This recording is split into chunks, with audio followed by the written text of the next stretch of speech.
upload speeds. So we are going to continue on. Whoops, not from there. We're going to continue on with our look at single subject designs. So last time in the online video, we started to look at single subject design. And these designs are very important in the history of the psychology of learning. Many of the things that we discover, the principles, the theories, they all dealt with a single subject being measured multiple times. So in experimental work, you want to make sure that your independent variable is actually causing the desired for or the observed change in behavior.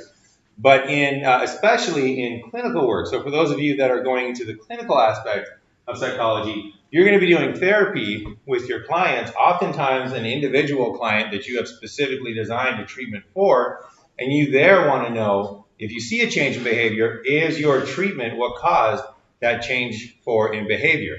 And as we saw in a single subject design, which most people would, without a background in psychology would think, oh, this is the way to do it.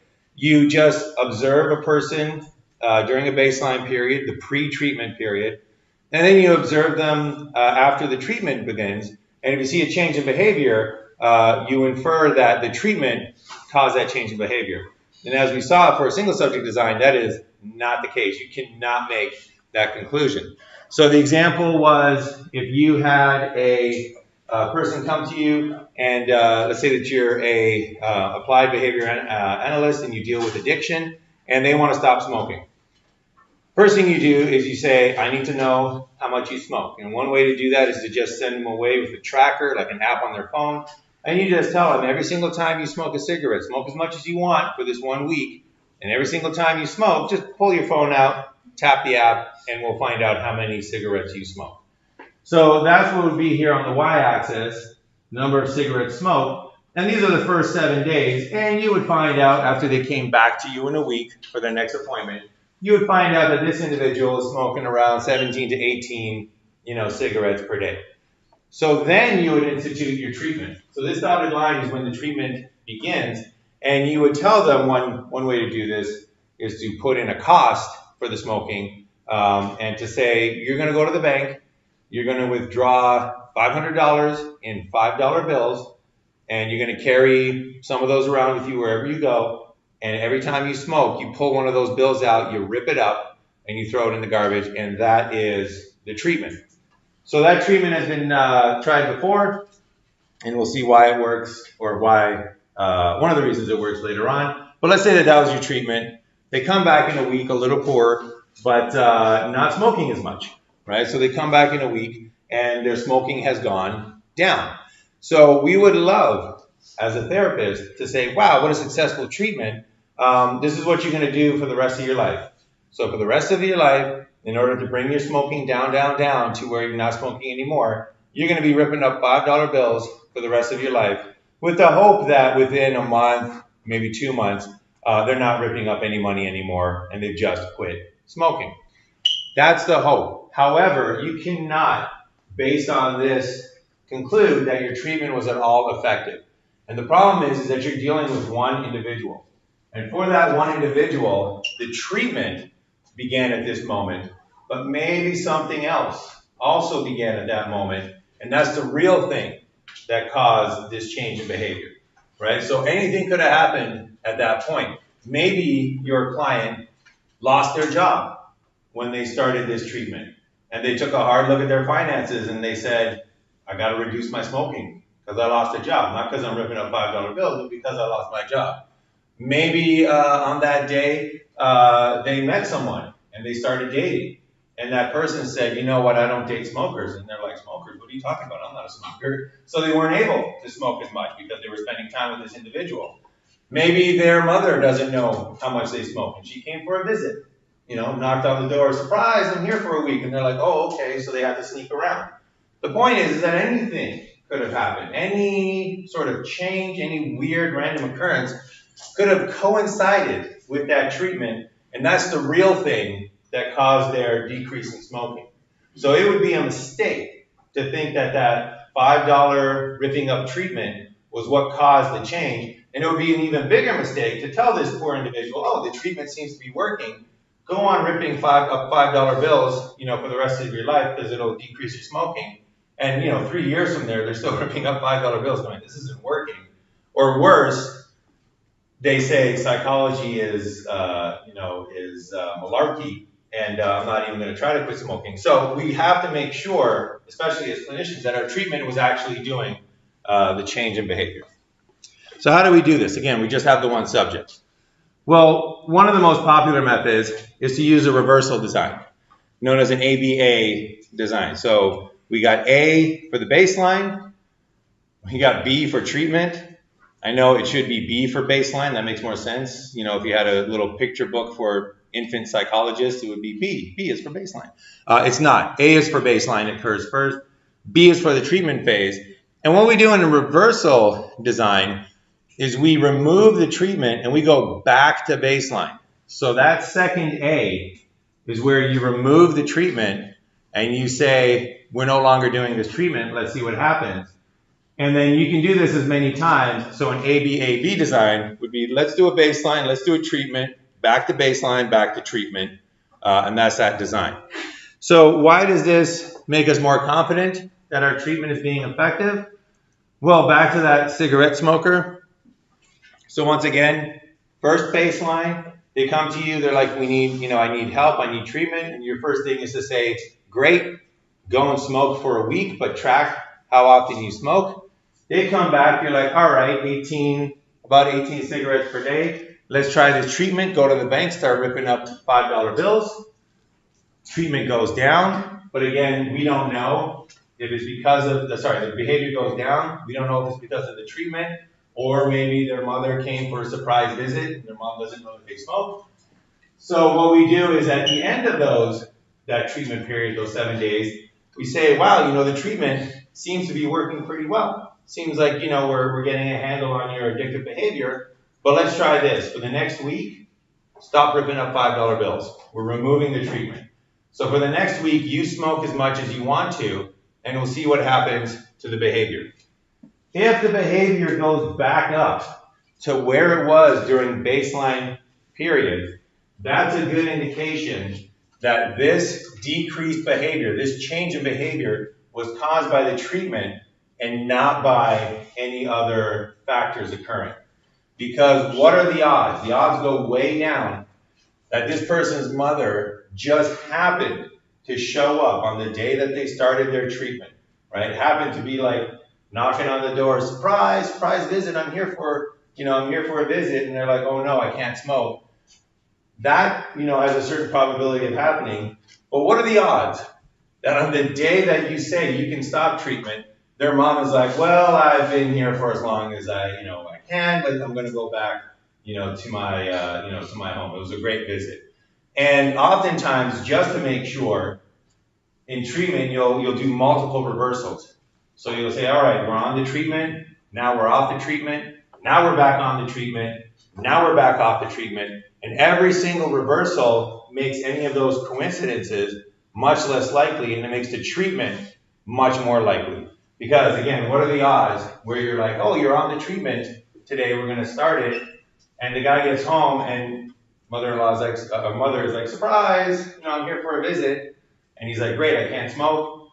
And then when he goes into the doctor and they say, oh, we're going to go return to baseline, he comes home, the mom's like, well, that's it for me, I got to go back to my own house, it was a great visit.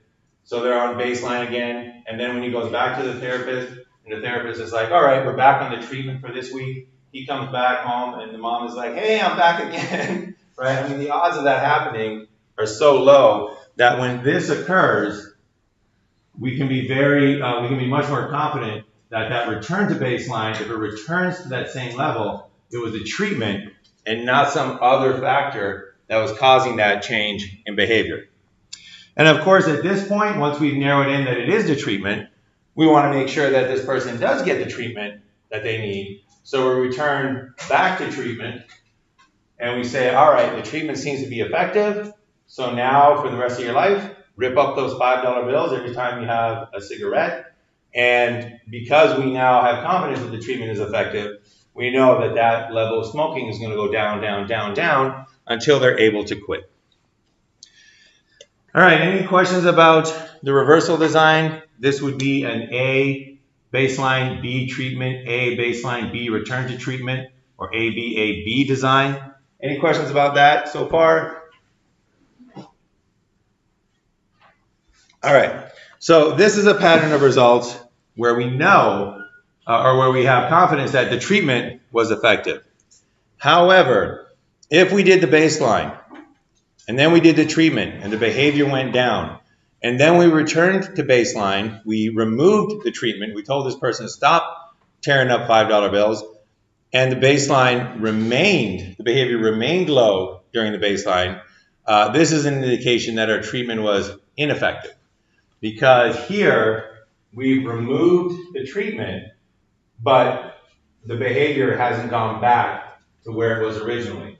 So this is evidence that something else caused that decrease in behavior. And what you would do at this point, if you were a clinical psychologist, is you would tell them it doesn't look like the treatment is being effective. And they might say, what are you talking about? I'm smoking less. And you'd be like, no, it doesn't really, I don't think the treatment is effective. Tell me about your life. What's happened recently? Has anything, changed? Any major changes? And then you take that information and you use it in your treatment. So if it was their mother that came over for a visit and that's the reason they went and stopped smoking, you might say, all right, well, your new treatment now is going to be every time that you smoke, you're going to text your mom that you're having a cigarette. Right? And now we know that that has a good chance of being effective. So, again, if the baseline stays at the same level as the treatment, that means that your treatment did not cause the change that we were hoping for. Something else caused a change that we were hoping for. And we need to find that in order to help our client. All right, so that's an AB reversal design. This would be the failed version, indicating that your treatment's not successful. Any questions about that logic before we move on? Yep. So if it was baseline and then treatment and baseline again, that's AB treatment, and if it was baseline treatment, that's reverse AB treatment? Yes. So baseline is A, treatment is B, and you just however many times you alternate it. So the minimum is ABA, right? Baseline treatment and then a return to baseline. That's the reversal. You reverse back to the baseline. If you find that your treatment works, then you institute the treatment again. You go back to B. And then also, if it's extremely important, right, if it's a life or death situation, that you get this treatment right, or if it's just really important that you're sure that it's a treatment, you can repeat this as often as you see necessary. So sometimes you'll do an AB design, or more, you stack on A's and B's to the end. And each time you do that, it makes it more likely that your treatment is actually causing the change in behavior. So again, if you're dealing with a child, for example, that is picking up a bad habit, and you really want to make sure that you get rid of that bad habit. I mean, an adult smoking, it's unhealthy, but a child, let's say a child smoking, might be even unhealthier because of the long-term benefits. You might go to an AB design just to make sure, that you got that correct. There's another hand up. Yep. So what if, the first time they got the treatment, they just have this whole life altering decision that, I don't want to smoke anymore? That is an awesome question. That is one of the weaknesses of this particular design. So, and that's a good example. I mean, for smoking, sometimes when people start to quit smoking, they're like, oh my gosh, the air is fresher, the food tastes better, I'm not out of breath after a flight of stairs. This is awesome, I don't ever want to go back to smoking. In that case, your treatment was effective. However, you'll still get this pattern. So one of the weaknesses of this design is long-lasting effects. If your treatment has long-lasting effects, then you can't use the reversal design to hone in if your treatment is being successful. Thankfully, however, there's a second design that addresses some of these issues. And that second design is the multiple baseline design. So the multiple baseline design is when you basically use multiple baseline periods So treatment is instituted at different points in different times for 2 or more persons. So we're not going to delve too much into the 2 or more persons because, well, no, we will, but that's once you get 2 people, you're not a single subject design anymore. So technically it's not true, but it is involved in the single subject designs. Or you use multiple baselines across settings, that's more common. Or you use multiple baselines across behaviors, that's also more common. So let's take a look at an example of multiple baselines across design. And these are oftentimes used when you can't reverse a treatment, such as in the smoking example, when it's just, oh my gosh, everything is much better. Or sometimes it's unethical to reverse a treatment. So if it's an incredibly dangerous behavior, for example, if somebody is at risk for suicide, and you find that their suicidal thoughts have gone down, the last thing you want to do is reverse that design and say, hey, let's see if your suicidal thoughts come back. That would be a horribly unethical decision because you're putting them at risk. But as a psychologist, you still need to know, is this treatment effective? Because you don't want to let them, out of treatment thinking that they're cured and yet they're still vulnerable. So multiple baseline is one way to address those issues. So what we got here is we have a multiple baseline first across people. So we'll stay with the smoking example here. So once again, we got a number of cigarettes smoked, but we have it for 3 different people. So this is multiple baselines across people. So we got person A, person B, and person C. And as you can see here, this dotted line indicates when the baseline ends and when the treatment begins. And it's called a multiple baseline because each of these individuals has different baselines. So this first client, you meet all 3 clients on the same day, right? So you have 3 people coming in for I want to quit smoking. That first person gets sent away for a week. And then when they come back after that week-long baseline, you start the treatment. And maybe their smoking goes down. The second person gets sent away for 2 weeks. And then when they come back after 2 weeks, you start the treatment and their smoking goes down. And then the third person gets sent away for 3 weeks. And then when they come back, you start the treatment and the smoking goes down. And if smoking goes down, only after the treatment began for each individual, then we have more confidence that the treatment was causing the change in behavior. Because again, what are the odds that for person A, their mother just happened to have a surprise visit when their treatment began? And when person B, 2 weeks later, their mother just happened to have a surprise visit. And person C, 3 weeks later, their mother just happened to have a surprise visit. Nobody knows, nobody's mother knows that they smoke. That is, again, just way too coincidental. And this is also nice to get rid of any possible factors that are cultural or like social. So what if all of a sudden a massive tax was placed on tobacco products and the cost of these tobacco products tripled, right? That would affect everybody. That would affect all 3 people across the board, and they would say, wow, I really got to decrease my smoking. But that would happen in a single day. So if all of a sudden, after the first baseline for person A, if her smoking dropped, and then before treatment began for person B, their smoking dropped, and before treatment began for person C, their smoking dropped, when you look at their pattern of results, you would say, whoa, something else happened here. It's not the treatment that caused this. Let's try to figure out.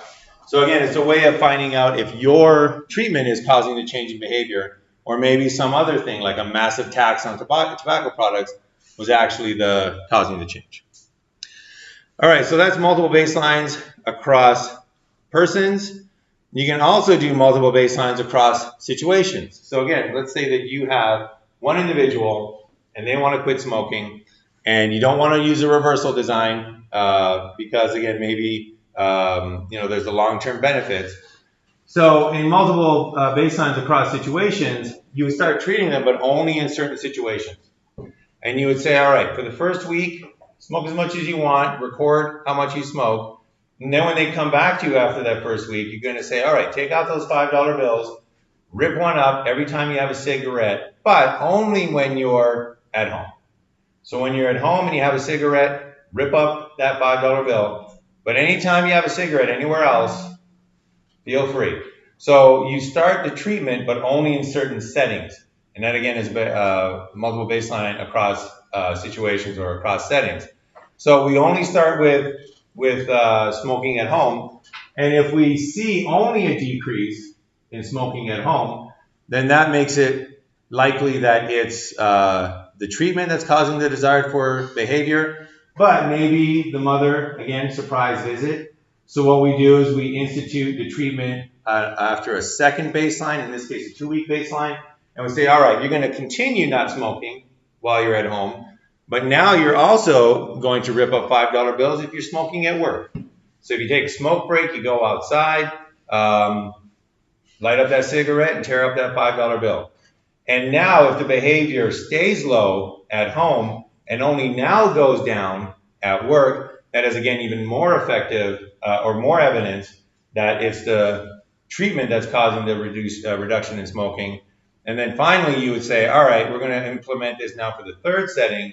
Now we're going to do it anywhere else, right? So any social settings, anytime you're out with your friends, light up that cigarette, rip up that $5 bill. And if now it goes down in those situations, we know, again, it's more evidence that it's the treatment that's causing the desired for change in behavior. All right, so that's multiple baseline across situations. The last one that we have is multiple baselines across behaviors. So it's very rare that anybody that goes to therapy or needs help will walk in there and say, you know, I have a problem with this particular behavior, but outside of that, I'm perfect. There's absolutely nothing wrong with me. I'm an awesome human being, except for this one thing. Usually people have a few things that they would like to fix about themselves. Maybe not things that are absolutely essential to fix, but if you even just asked about yourself and said, you know, what are 3 things? If I had to make a New Year's resolution and come up with 3 of them, what would I say? Most people can come up with 3 things that they would like to change about themselves. So you can use that as a psychologist and do a multiple baseline across behaviors. So now you're changing multiple behaviors, each at a different baseline. So for this one, we'll move off of the cigarettes.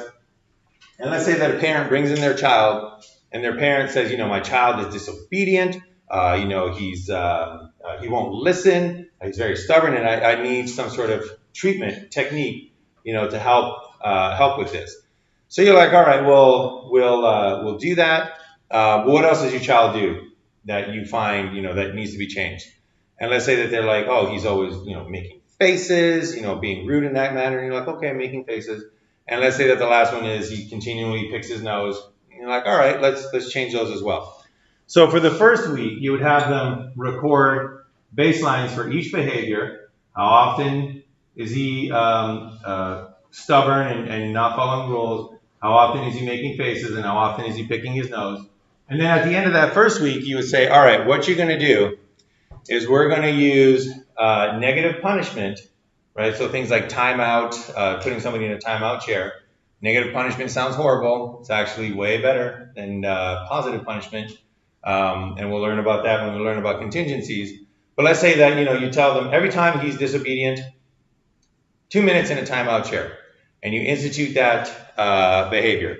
And, you know, the behavior goes down. So, I got rid of the face making. Let's say that the second behavior, let's say the second behavior was biting his nails. So after that first week, after that treatment for being disobedient, when they come back, you'll ask them, how's it going? They're like, oh yeah, he's far less disobedient than he was before. And you're like, great, for this second week, keep training the disobedience, 2-minute timeout every single time, you know, he's disobedient. But now when he bites his fingernails, put him in the chair for 2 minutes as well. And biting the fingernails goes down, indicating again that it's the treatment that's causing the desire for change of behavior. And then one last one, you would say, you know, when they come back in that third week, you'd be like, how's the finger biting? And they'd be like, wow, it really decreased. You'd be like, great, let's try one more. Now every time he picks his nose, put him in the chair for 2 minutes. And if the picking of the nose goes down, we know that it's the timeout treatment in the chair that is causing these desired for changes in behavior. And again, without reversal, we now know that our treatment is effective. And you would tell this parent, all right, keep doing this, 2 minutes in the timeout chair and all these negative behaviors, that are harmfully impacting your child's development. Not except for the nose picking, but anyway, all these behaviors that are harmfully impacting him, they'll decrease with this treatment.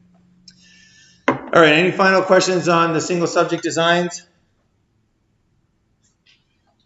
All righty, so what we're going to do now is we finished up what we were covering last time, and what we're going to do now is we're going to move to chapter 3, where we're going to take a look at our first examples of learning phenomena that are very basic. So we're going to start with very basic learning phenomena. We're going to build our way up throughout the semester into more complex learning ideas and learning theories. So we're going to start off today with elicited behaviors. Next time we're going to take a look at classical conditioning. But before we get into that, a little bit of business. Exam number 1 is coming up, and that's going to be in a week. So Tuesday, September 11th. It's going to cover chapters 1, 2, and 3. So the intro chapter, the research methods that we just did, and now this new chapter on elicited and classical conditioning.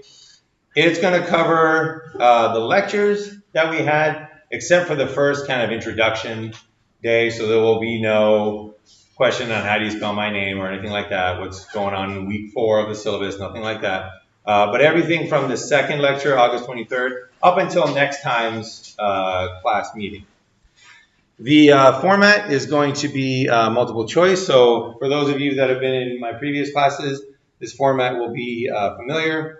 There's going to be 2 sections. Section number 1 covers material from the assigned readings that are not covered in class. And then section number 2 is going to cover materials from the readings that are covered in class and lectures. So in my classes, there's assigned readings.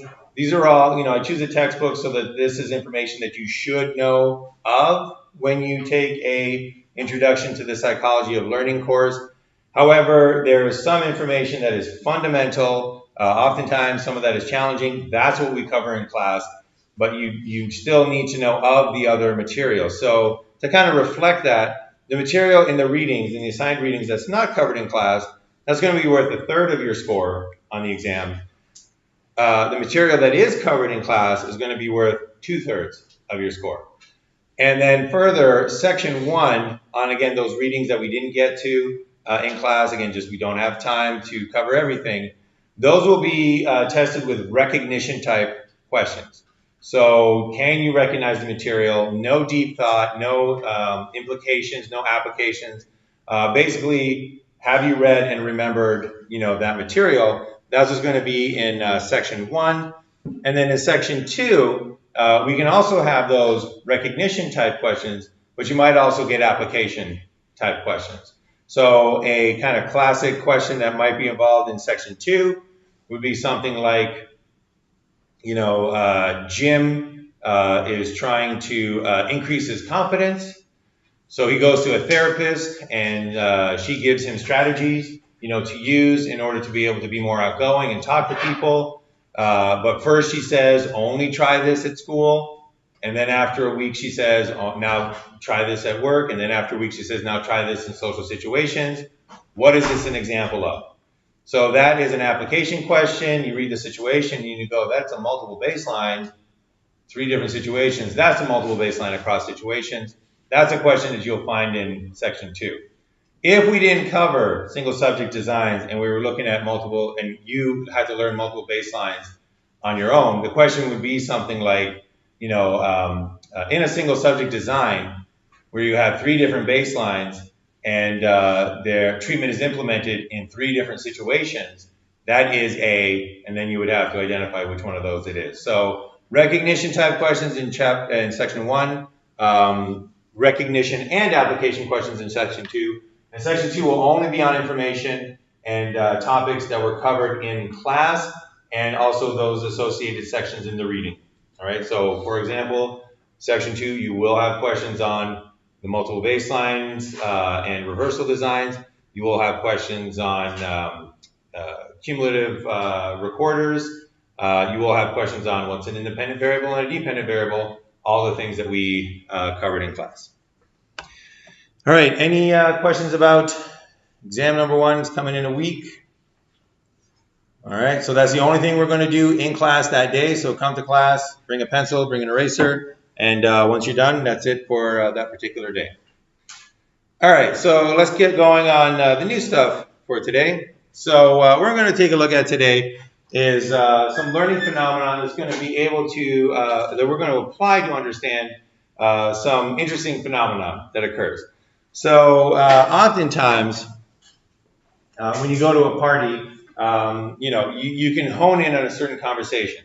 There'll be conversations going on all over the place. Everything will be loud, but you can kind of hone in on the conversation that you're having with a specific individual, and they'll hold your attention until somebody else mentions your name.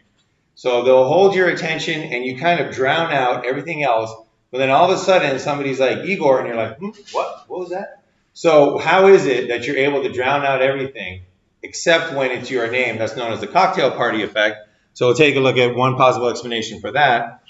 And then we're also going to take a look at the kind of cliched story structure for romantic comedies, right? So girl meets boy, girl hates boy, girl eventually learns to, girl and boy eventually fall in love, boy leaves, girl realizes that he's the love of her life. That's kind of, what, like 90% of rom-coms, I think. And we're going to see that it's got a basis in psychology. It is not a ludicrous fabrication of Hollywood. It actually reflects a very basic process on how our minds learn and how our emotions react to things. So, yeah, so next time somebody tells you that all rom-coms are the same, you can say, well, yeah, it's a basic psychological principle that they're showing. All right. So what we're going to do is we're going to take a look again at we're going to start our look at the simple mechanisms of learning. We're going to start off with habituation and sensitization. We're going to introduce the idea of opponent process theories of emotion, and we're going to apply that to the rom-com structure to see again that there's a fundamental psychology principle that underlies it. All right, simple mechanisms of learning. We're going to start off with habituation. And learning, again, remember your definition of learning is that this is a prolonged change that occurs as a result of a previous experience. That's the sort of broad definition of learning. And habituation falls into that definition because habituation is when you have a decrease in the strength of an elicited behavior following repeated presentations of an eliciting stimulus. So an elicited behavior is just a reaction that you have. You can think of it simply as a reaction that you have because of some stimulus that was presented to you, right? So stimulus occurs, you have a behavioral reaction to that. That's an eliciting stimulus that caused an elicited behavior. And the behavior can really be anything. It could be physical behavior. It could be an emotional feeling. It could be thoughts that you had. So, for example, one example of habituation that'll occur for anybody that lives in an apartment with radiators is eventually you just tune out the sound of that radiator. So when you first move into that apartment, you might notice the radiator all the time. You might notice when it turns on. You might notice that it's always kind of hissing. But over, the weeks that you live there, you'll become habituated to that eliciting stimulus, to the point where you're like, oh, I barely notice the radiator anymore. But when your friends come over to visit, they might say, wow, that radiator is pretty loud. So your reaction to things like radiator sounds, we've habituated to a sound in this room, which is the sound of the fluorescent lighting. So if we were to really kind of like stay silent and just sort of listen, you can pick up the kind of hum of the fluorescent lighting, but nobody in this room was thinking, oh my gosh, that fluorescent lighting hum until I mentioned it. That's again habituation. So you might have noticed it the first time you came to IUSB or the first time you enter a room where the fluorescent lights are loud, but then eventually you kind of habituate. And another example that's kind of near and dear to my heart, if you've ever known people or if you're a parent yourself, you will know that you habituate to child crying. So the first time your child cries, your reaction is massive and you're like, oh my gosh, what is going on? But then eventually your reaction goes down to the point where they're crying and you're like, all right, let's do this. You don't ignore your child, that's neglect, but your reaction, right, is not as big. You're not like, oh, what's going on? You're more like, well, it's probably a diaper change, let's go do it. And again, that's habituation. That stimulus hasn't changed. Your baby doesn't cry any less than it used to, but your reaction to it, your behavior to it has gone down. Another example that we're all familiar with is the feeling of your clothing on your body. You probably didn't think about it until I mentioned it now, but you have certain pressure points, right? Your clothing pulls on you in certain places. Maybe your waist is a little tight or it's a little loose. Maybe your shoes are a little tight. And again, these are all things that when you first put them on, you might feel it, but then as the day goes on, because it's being repeatedly presented, because your clothes are always on you, you tune that out and your reaction to it becomes lower and lower and lower. That's an example of habituation. All right, so that's habituation, simple mechanism, basic mechanism of learning. And habituation has a flip side where the complete opposite happens, and that is known as sensitization. So sensitization is the opposite of habituation, where the elicited behavior for habituation gets lower and lower and lower as you experience the stimulus over and over and over. In sensitization, that elicited behavior gets higher and higher and higher as you listen to or experience that stimulus over and over and over and over. So things that, examples of sensitization, if you have neighbors that play loud music, or maybe you have construction going on outside of your house, that first day, you can kind of take it. You might say to yourself, oh, that music's not that loud, or that construction's not really bothering me. But the repeated presentations of that noise makes your reaction higher and higher and higher until you're like, I can't take this anymore. I have to, I'm going to write the city a letter, or I'm going to, confront my neighbor, because you got sensitized to the stimulus. It's not getting any louder, but your reaction to it is getting higher and higher and higher because you're going through sensitizations. One that is one that I found, and you might be able to relate, dripping faucets when you're trying to fall asleep at night. I just personally, and hopefully it's not just me, that dripping sounds like it's getting louder, right? So it's like you're sitting there, you're falling asleep, and it's like drip, drip, drip, drip. But then after a while, it's like drip, drip, drip, drip, drip, until you go up and you have to turn it off. The drips aren't getting any louder, but your reaction to it, your perception of it, that elicited behavior is getting increased because of sensitization. And another place where this often occurs is, again, with parenting behavior. And you'll often see parents in like a mall or at a fair or some sort of public place, and their child is just like pulling on their leg, and they're like, Dad, Dad, Dad, Dad, Dad, Dad, Dad. And they're trying to ignore them, trying to do whatever they're doing, but they're like, Dad, Dad, Dad. And the child's not getting louder. But in the mind of the parent, it's like, Dad, Dad, Dad, Dad, Dad, until you go like, what is it you want? What is it that cannot wait? And again, I don't do that. But again, your child isn't getting any louder, but your reaction to it is getting sensitized, right? You're just kind of increasing that elicited reaction to that particular stimulus. All right, so any questions on habituation and sensitization so far? Making sense? Okay, so you might notice that sometimes when you get a repeated stimulus, you get sensitized to that stimulus. Your reaction goes up.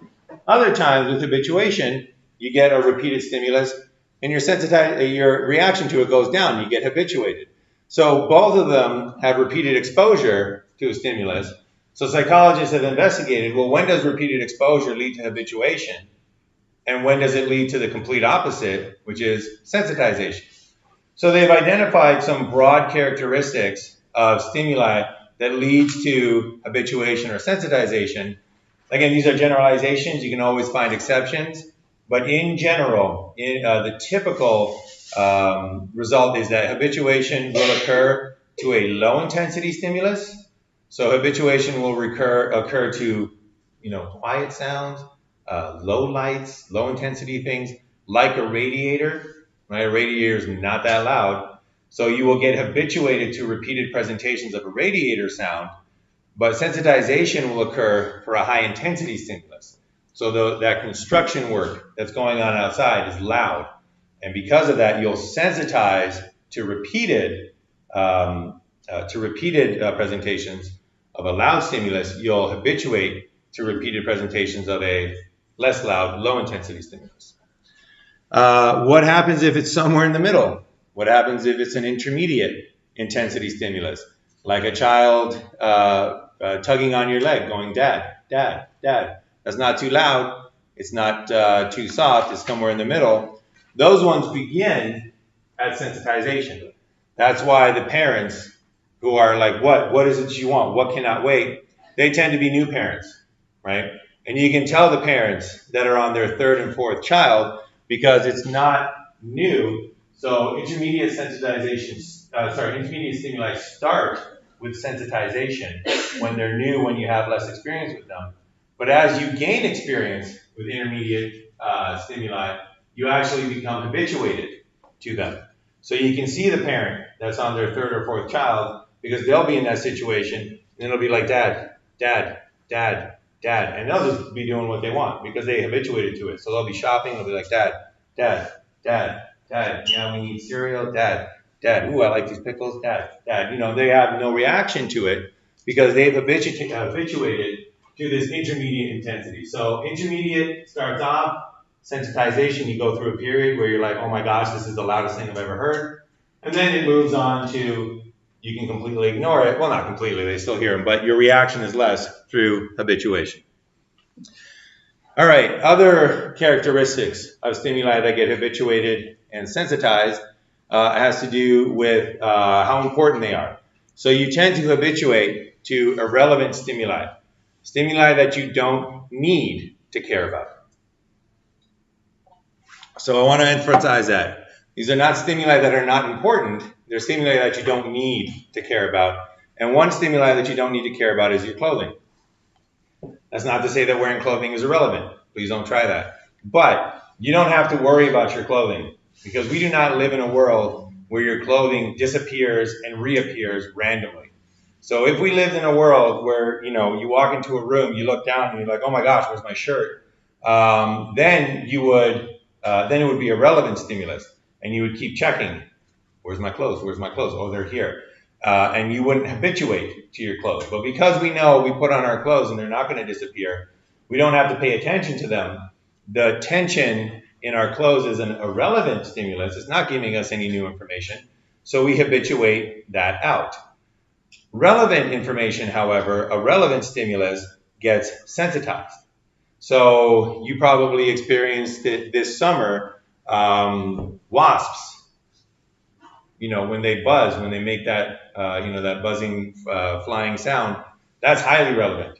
And you will sensitize to that because when you hear that, that's information that you're about to get stung if you don't do something. And when it's gone, that's information that you're safe. That's relevant. That's a relevant stimulus because it's giving you information. So if a bee or a wasp was buzzing around your head and it'll be like, it's going to feel like, you'll sensitize to it because it's relevant information.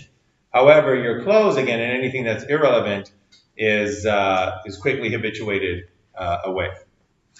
So this is actually an important insight into what happens at that cocktail party. What happens at that party with a loud conversation when you're having that conversation and you drown out everything else.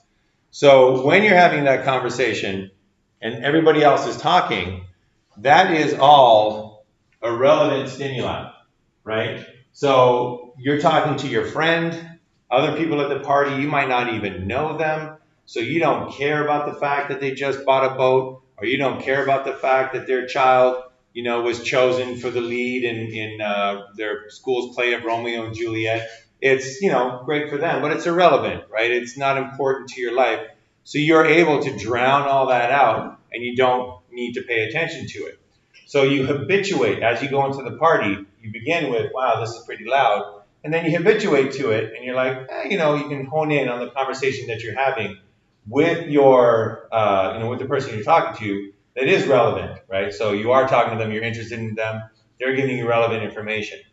So you drown out all that irrelevant information. And you can do that until relevant information is presented. And once that relevant information is presented, and the one thing guaranteed to be relevant to all of us is when our name is said, because that means that, somebody is talking about me, that's important information. So you can drown out everything, and you're like, oh yeah, tell me about, your new job, oh, that's interesting, oh, you like your boss, that's great, until somebody goes, Igor, and then you're like, oh, what was that?